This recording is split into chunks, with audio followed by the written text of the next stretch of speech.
Why do we do this to ourselves? Why do we chase after one person like they're the only source of happiness in the world? And more importantly, what's the one thing you can do instead that will completely flip the script on your dating life?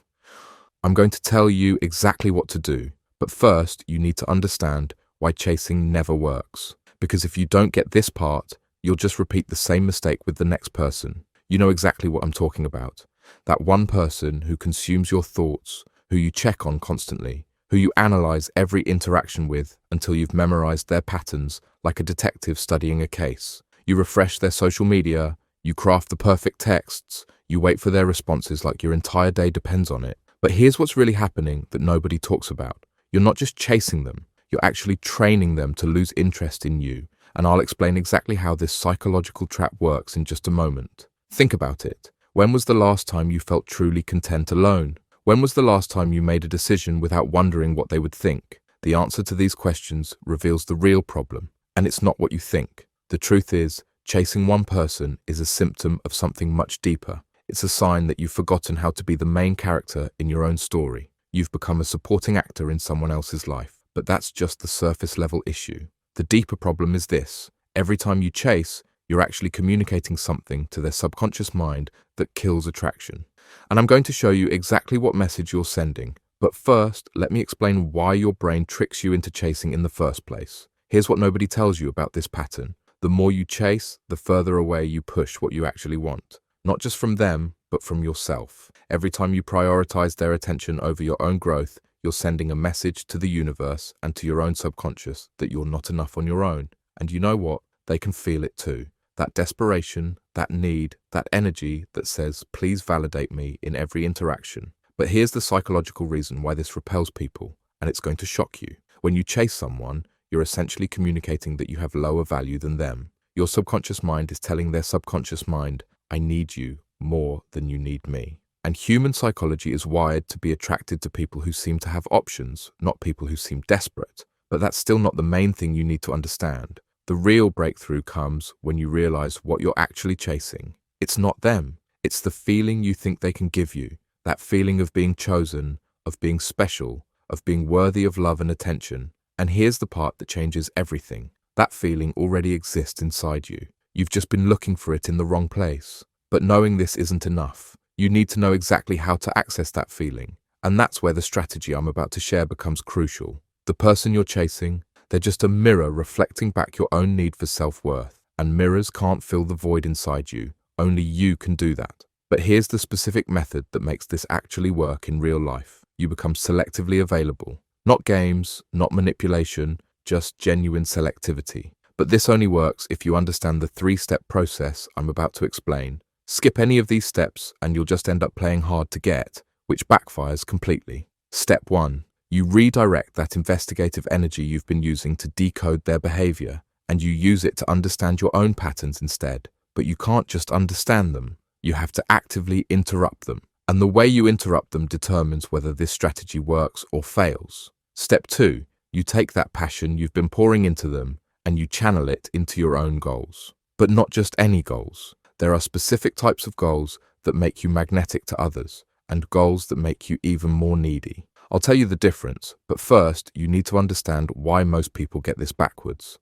Here's what's going to challenge you. You have to actually become interesting to yourself first. You can't fake this. You can't pretend to be busy while secretly hoping they'll notice. You have to genuinely create a life that excites you whether they're in it or not. But here's the catch. If you create the wrong kind of life, you'll just become another person trying too hard to seem impressive. And that's just as unattractive as chasing. So what's the right approach? Start saying yes to things that scare you, but not random things.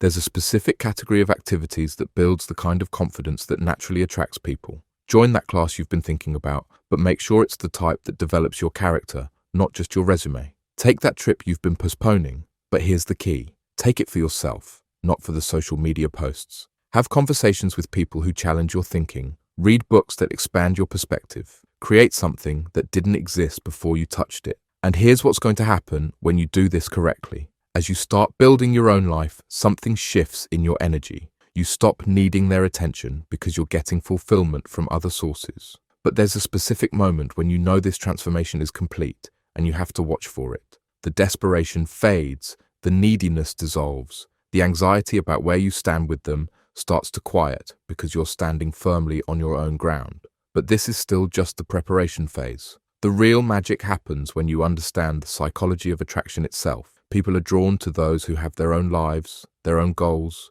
their own sense of purpose. They're attracted to people who choose them, not people who need them. But here's the part most people miss. There's a specific way to demonstrate this that feels natural, not calculated. When you chase someone, you're essentially saying, I have nothing better to do than focus on you. When you're selective with your attention, you're saying, I have a full life, and I'm choosing to share some of it with you. But you have to mean it, or it comes across as manipulation. Now, I know what you're thinking, but what if I stop chasing and they forget about me? What if I lose my chance? And this fear is exactly what keeps you trapped in the chasing cycle. But here's the truth that's going to set you free, and it's going to completely change how you approach relationships. If someone only wants you when you're chasing them, they don't actually want you. They want the ego boost. They want the validation. They want to feel desired without having to give anything back. And you deserve so much more than that. The right person will appreciate your independence. They'll be drawn to your self-respect. They'll want to earn your attention because they recognize its value.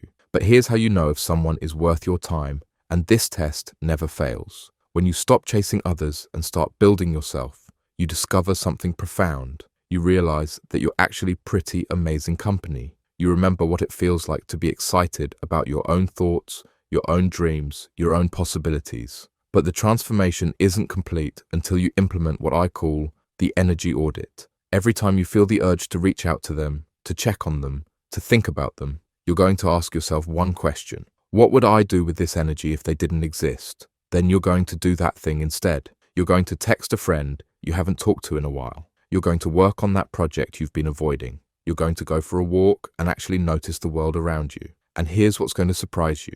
As you start focusing on yourself, as you start building your own life, as you start becoming someone you're proud to be, something magical happens. You stop needing to chase anyone because you become worth chasing. The person who is consuming your thoughts, they'll either step up and meet you at your new level, or they'll fade into the background as you realize you've outgrown them. Either way, you win, because you've stopped chasing others and started catching up with yourself. And that's where the real magic begins.